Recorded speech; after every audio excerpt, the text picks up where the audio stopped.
Hello and welcome to Proactive Caregiving, the podcast. I'm your host today, Scott Cannon. With me is Jessica Cannon of jessicalittlecannon.com. Welcome. Hello. How you doing today? I'm doing great. Awesome. So I want to start today a little bit different before we get into the actual topic for this podcast. From the previous podcast, we actually had a question come out of that. You referenced some anger and resentment from having to leave your world of a working CPA to become a full-time caregiver for your mother. And so the question we received was, how do I cope with the anger and resentment? How did you, and how do others? Right off the bat. I appreciate that because anger and resentment it's a deterrent to you being a better caregiver. For me, that anger and resentment definitely clued into issues that I had to give focus to that I was deliberately avoiding. And what it came down to was I had to figure out what my trigger points were. Why was I angry? What was I so resentful about? And I had to go back to the beginning. Dun, dun, dun. I had to go back to early childhood. In many cases, there are caregivers out there who are caring for the very parents who either were abusive, neglective, and it's difficult to go back and actually bridge the gap with that relationship. So anger and resentment at this point for me was I had a bad relationship with my mother growing up. And then having to step away from my career, something that was what I wanted to do, what was for me, my purposes, it made me angry that I had to step away from my life, in a sense, to step into her life, to help her, because she made bad choices, or at least that was where my anger was coming from. But once I was able to go back in time and understand where that anger resided and where it all began, then I was able to forgive and heal. And that goes away a little bit, maybe not entirely, but it goes away eventually. So caring for her came from a different perspective, less selfish, more selfless, more compassionate. But in that process, and the way I found that and what worked for me was I actually had to go through some therapy. My mother and my father came from a generation that therapy was not a go-to. It was frowned upon. It was negative.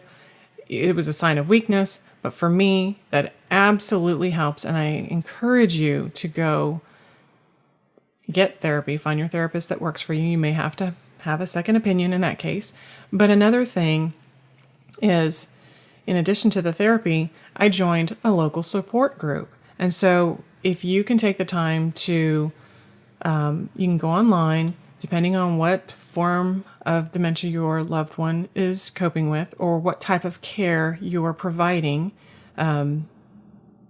find those specific groups online, and you can find local support groups. And if there's not a specific local group for you, there are online groups as well.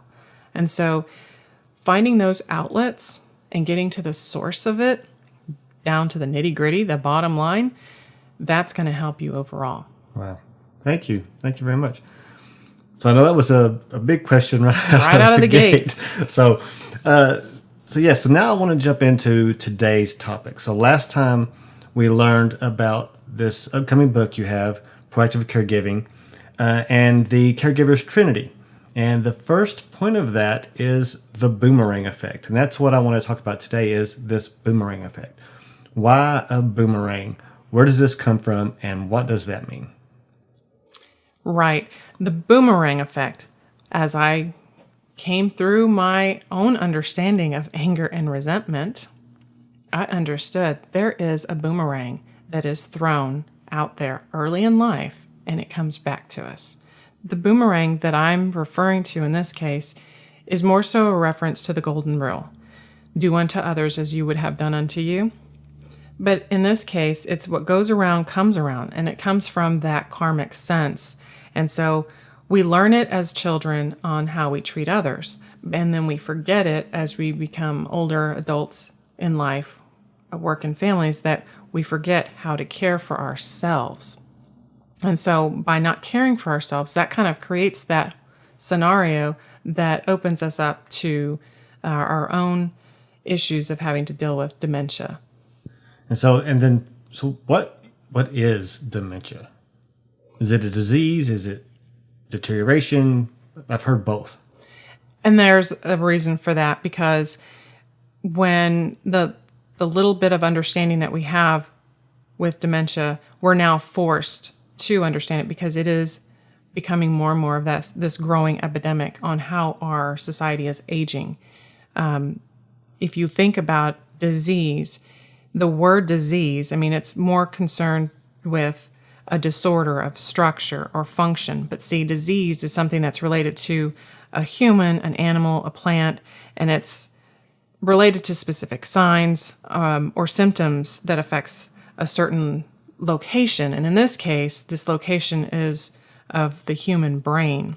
It could be something that happened because of physical injury, or in more cases, more often than not, it is related to poor lifestyle.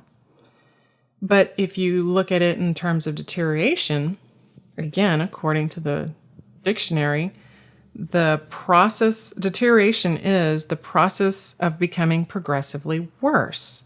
And so this is where the confusion is when it comes to dementia, and where doctors are finally starting to understand. If you have a diseased location of the body, again, in this case, the brain, the perception is that the brain is intact. But in this case with dementia, it's existing because the brain is deteriorating. And so, again, if you step further into that deterioration and follow that process, then that's where I realized if you're going to look at dementia or understand it at all as a disease, then dementia really is a disease of accountability. What does that mean, a disease of accountability? Accountability as in this is the way we are all going to be held accountable for our poor lifestyle choices. So that's what the boomerang is coming back around. Right. So the boomerang is we're taught as children, we are given, we know what we know. And so we pass that on to our children indirectly. That's how we were raised. That's how we understood is either a good or a bad parent. Sometimes we go the totally opposite direction. An abusive parent may raise an abusive child, or an abusive parent may raise someone who is completely opposite, more compassionate, more considerate.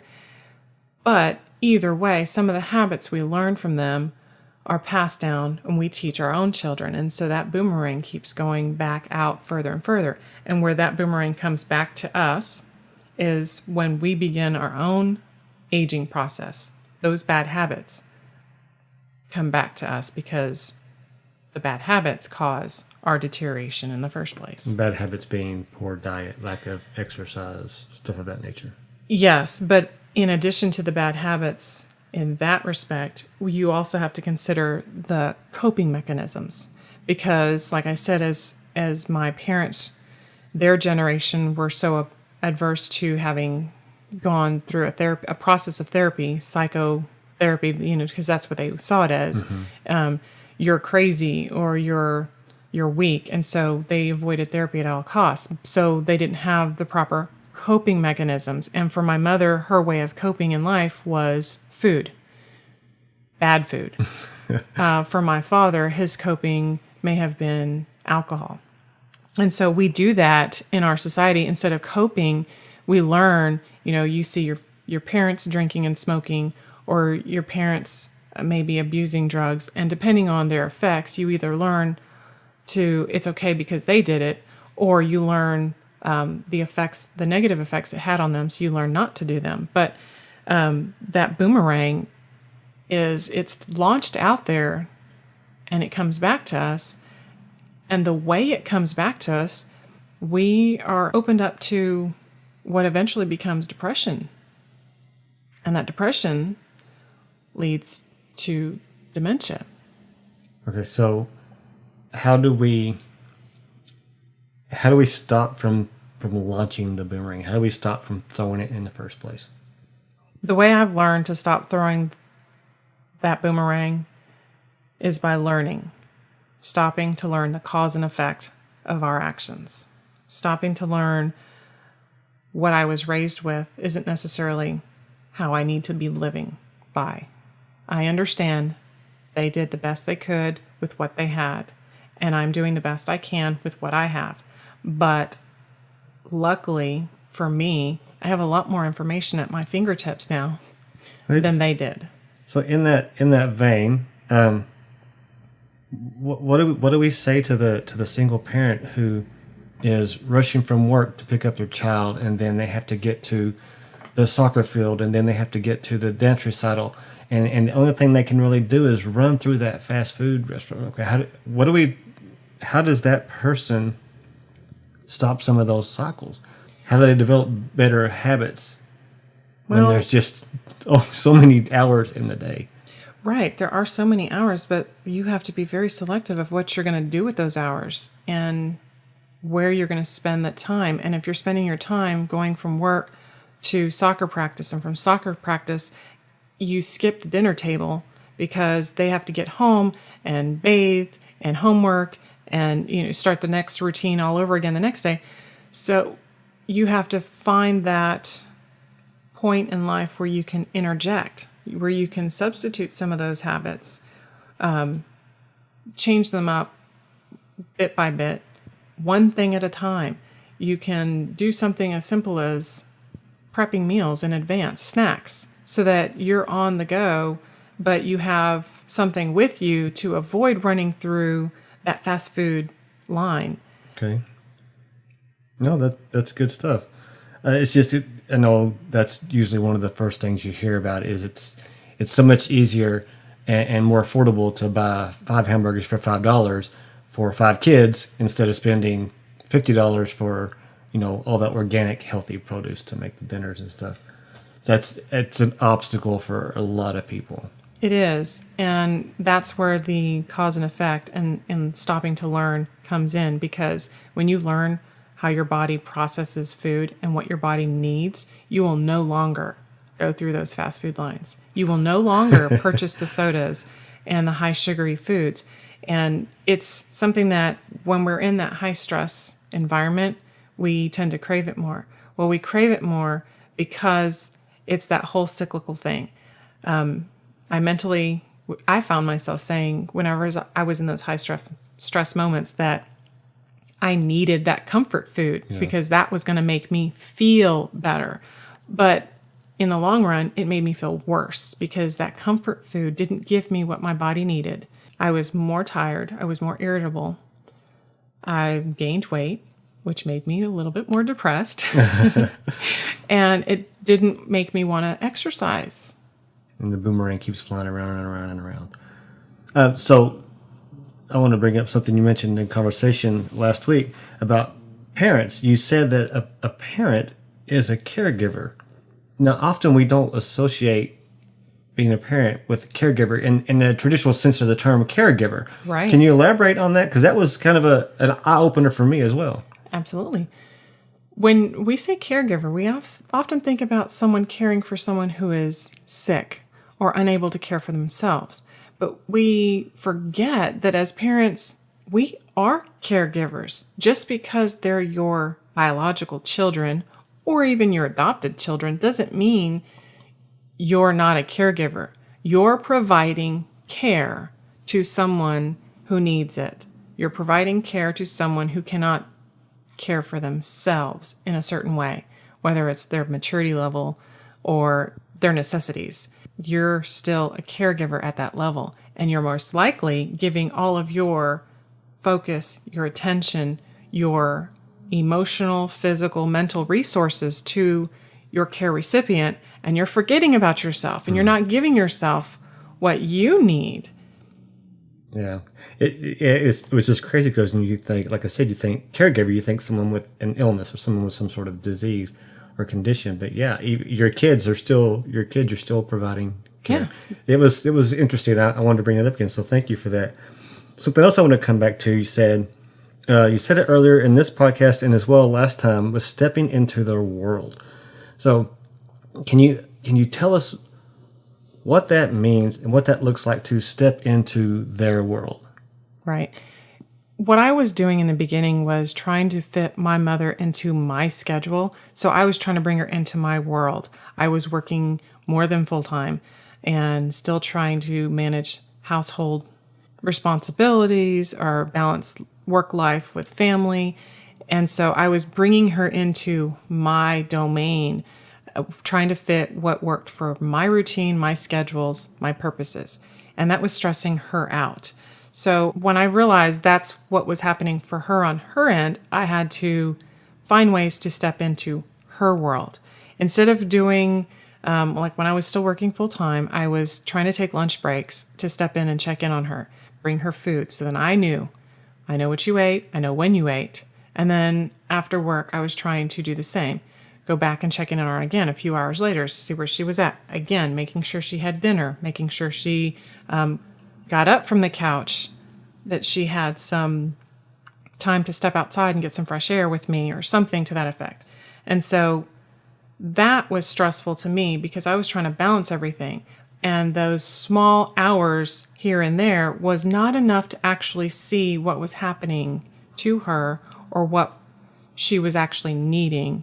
So when I stepped away from my job to maintain a more regular caregiving routine for her, that's when I was able to see her needs and what they were and how often she needed. Yeah. So it's kind of like you just looked at it from her point of view a lot more closely. It had to be, because trying to bring her into my world and keeping up with my routine, it was to the point where the reactions that I was getting from her was stressful. And just as you have the parent that knows the routine a child has, you run errands or you go to events and you do things and you try and work around their nap times, for example. And so that's one of the things that by trying to bring her into my world, I wasn't considering her capabilities or her limitations. And so you have to consider what works and what's going to help her, what's going to help alleviate stress for her. Right. So no, you had to kind of rethink how she does the simplest tasks: brushing teeth, shower, changing clothes, stuff like that. So stepping into her world, seeing it from her point of view, I'm sure helps make some of those decisions. Absolutely. When I called during the day, and that's what many people end up doing. They say, oh, I call and I check on them every day. Well, those phone calls, yes, they're helpful. You get a live body check, they're answering the phone. But the problem with people who are living with dementia is they're either going to tell you what you need to hear, or they really think in their mind that they are doing what you're asking. Did you have breakfast today? Did you take your meds?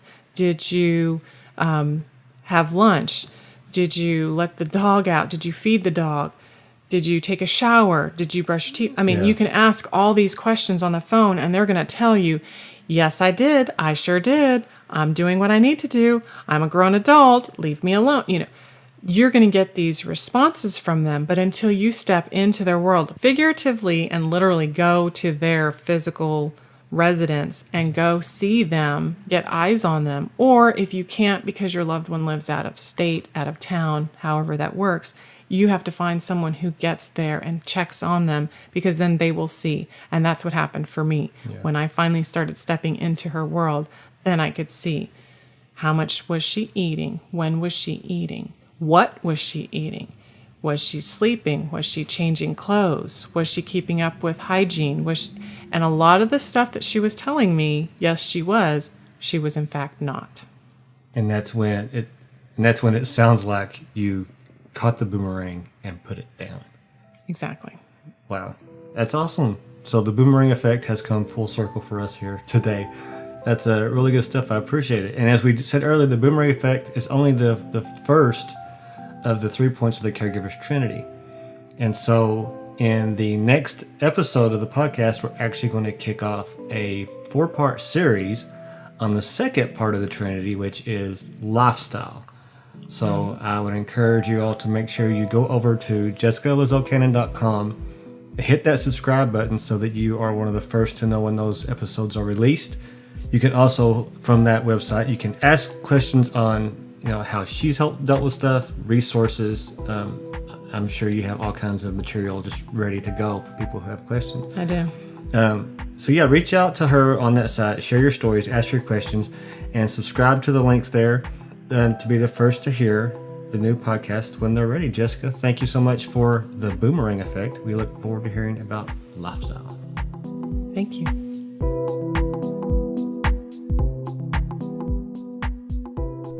To learn more about proactive caregiving and to hear other episodes of this podcast, please go to www.jessicalizelcannon.com. That's www.jessicalizelcannon.com. This podcast is produced by Canon Light Media LLC. www.canonlightmedia.com. Music provided by Chris Paradise.